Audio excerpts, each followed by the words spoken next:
Pinagnakawan na pinagbabaril pa ng magkaangkas na suspect ang isang pulis habang nagpapakarwash kasama po ang kanyang anak. Damay din ang isang saksi. Ang mga posibleng motibo kabilang ang may kinalaman sa trabaho sa pagtutok ni June Veneracion. Habang nagpapalinis ng kanyang sasakyan sa Makati, dalawang armadong lalaki ang biglang umatake sa likuran ng isang pulis.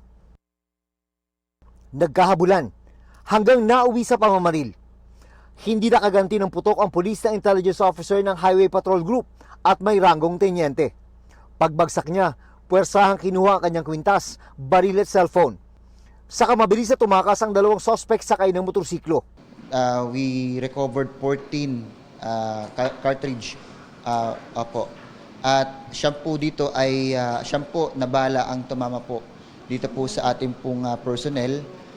Isa po sa balikat at yung 8 po ay sa tiyan at iba na po ay sa hita at tuhod. Sa kabila ng dami ng tama ng bala, nakaligtas ang pulis na nasa stable condition na raw ngayon sa ospital. Ligtas din ang kanyang anak na kasama niya noong mangyari ang pamamaril. Pero may isang nadamay.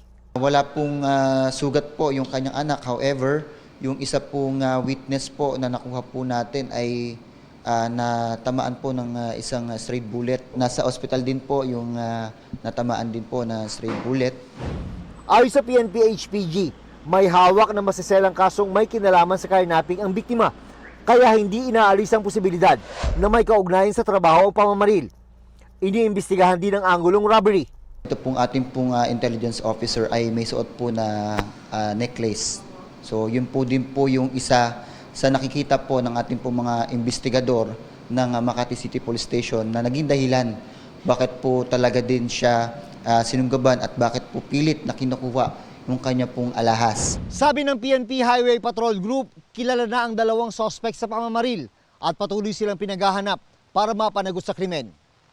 Para sa GMA Integrated News, June Veneracion, nakatutok 24 oras.